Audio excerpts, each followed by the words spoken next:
We're just gonna live with inflation? Is that where we're headed? Well, Inflation I is gonna think be the that's norm? where the Fed is headed. The Fed is going to make a trade off. I mean, because in order to get rid of inflation, we're going to have not just a recession, but a depression. We're going to have a financial crisis. There's going to be a lot of losses and there's going to be no bailouts. And in fact, the US government is going to be forced to slash spending on Social Security, Medicare. Since all these things are politically non viable, I think the Federal Reserve is going to make the choice that inflation is the lesser evil. And that as much as it doesn't like inflation, it likes the alternative even less. And so inflation is just going to be a way of life. It's going to be high, and Americans are just going to have to deal with it.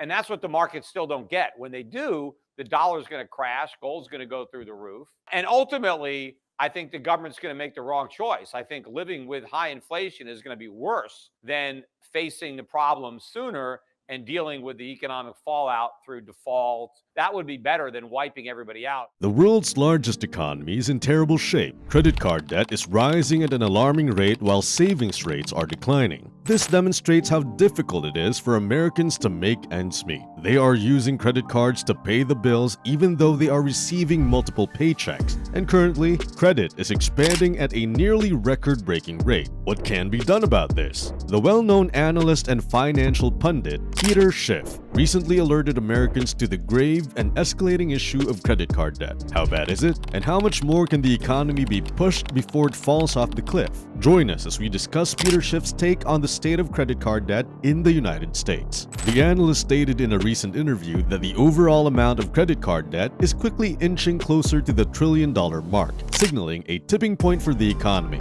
According to a January report by Yahoo Finance, the majority of Americans have some credit card debt, with 14 million American households having debts of over $10,000. And Schiff makes it clear that as long as the economy remains in decline, this issue will only get worse. The timing of Schiff's remarks is crucial, since an increasing number of Americans are using credit cards to make ends meet in a tumultuous economic environment. And how has that turned out so far? 3 of the previous 4 months saw a decline in retail sales. After accounting for inflation, spending on services such as rent, haircuts, and the majority of bills, income was unchanged in December, the weakest monthly number in a year. Due to rising mortgage rates, existing home sales in the United States dropped last year to their lowest level since 2014. In more than a decade, the auto sector experienced its worst sales year. And as for top stocks, Peter Schiff says the names that are rallying are the ones that are the most overpriced and heavily shorted. When all you have is short covering and perhaps some speculators trying to jump in for a quick buck and ride these stocks higher, it shows how unsustainable the present surge is. The Cathie Wood Ark Innovation ETF, for instance, has increased 7.6% so far this year. That probably suggests that when the momentum wanes and actually turns, these stocks will plummet to new lows and probably bring the big indices down with them. In contrast, farm markets are young foreign stock markets and performing better than the S&P 500. In fact, the best performing stocks overall are the gold stocks that continue the GDX, continuing a trend from last year. Currently,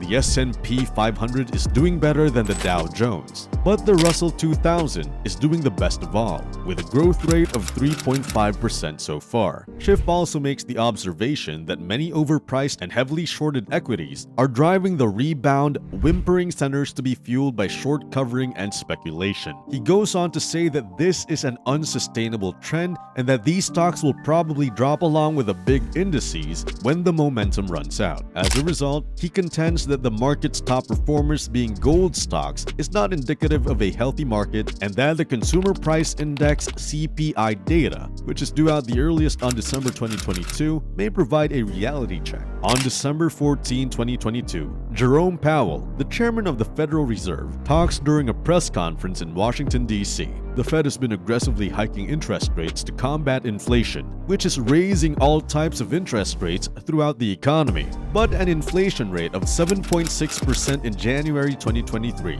means that prices of consumer products were, on average, 7.6% higher than in January 2022. The 7.6% inflation rate is therefore not on top of the 9.6% 6% inflation of December. The belief that inflation will decline in 2023 is shared by all parties, but the Fed won't need to be as active as many believe because inflation will decline. The Fed will be able to scale back its rate increases, and many believe that if enough success is made in reducing inflation, the Fed will change course and start decreasing interest rates before the end of the year. Could it be that the Fed will go back to quantitative easing? The national debt will soon reach $31.5 trillion. And while that figure is rising steadily, the cost of repaying it is also increasing due to rate hikes that will soon be implemented in addition to those that have already occurred, and because it will be extremely difficult to service this debt going forward. Another justification for the Federal Reserve holding off on rate increases is the need to purchase unpopular treasury securities at prices the US government cannot afford. In fact, quantitative easing may need to resume. Schiff also makes reference to how the national debt is increasing in quantitative support due to rate hikes, which the US government prefers. In the fourth quarter of 2022, the total amount of credit card debt hit a record $930.6 billion. According to Michelle Rannery of TransUnion, delinquencies have increased along with balances, which is something to watch. Credit card rates soar to all-time highs as the Fed tightens monetary policy. For the majority of Americans, higher interest rates and inflation go hand in hand. Consumer spending, the backbone of the American economy, is sputtering. In total, 202 million new credit accounts were opened in the fourth quarter, primarily by members of Gen Z, or adults between the ages of 18 and 25. And the number of credit cards issued reached a record 518.4 million. According to TransUnion, as the number of credit card accounts grows in the US, more new customers are subprime borrowers, who generally have credit scores of 600 or lower.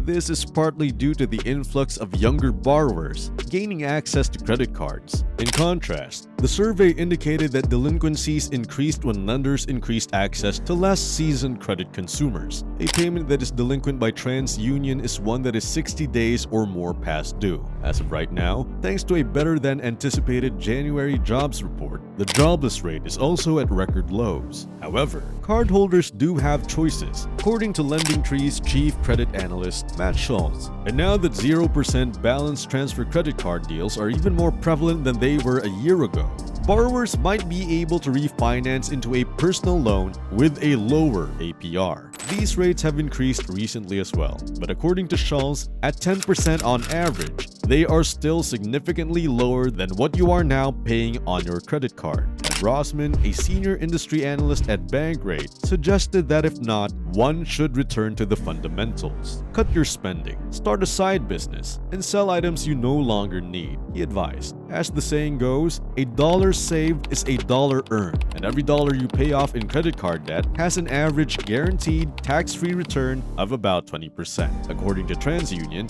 the average credit card user carried a $5,474 amount in the fall of last year, an increase of 13% from 2021. That is a reversal from the first year of the pandemic when many Americans were able to pay off credit card debt because of hefty government relief payments and moderate travel and entertainment spending. You should be aware of escalating credit card debt and what you can do to combat it. The commonplace items are what people are billing for. Increasing numbers of people are using credit cards to pay for daily expenses since inflation is surpassing income growth. For example, 2/3 of Sally Sue's income as a part-time custodian in Spokane, Washington, was consumed by rent. That left little space when unforeseen costs appeared, so fewer people are settling their debt in full each month. According to Bankrate, the proportion of credit card users carrying a load has climbed from 39% to 46% over the past 12 months. Cardholders with lower incomes are more likely to carry a balance. However, 37% of those who earn $100,000 or more a year still fail to pay their credit card payment in full each month. Since the beginning of last year, the average interest rate on credit card debt has increased from just over 16% to almost 20%. In the 40 years that Bankrate has tracked rates, that is the highest yearly increase. For a certain period of time,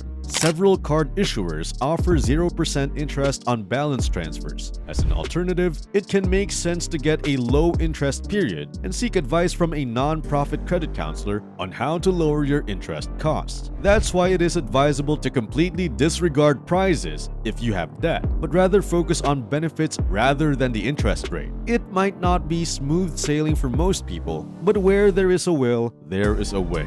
Thanks for watching this video. Don't forget to leave a like, share our video, and click the notification bell so you don't miss out on any of our videos. See you next time. Bye!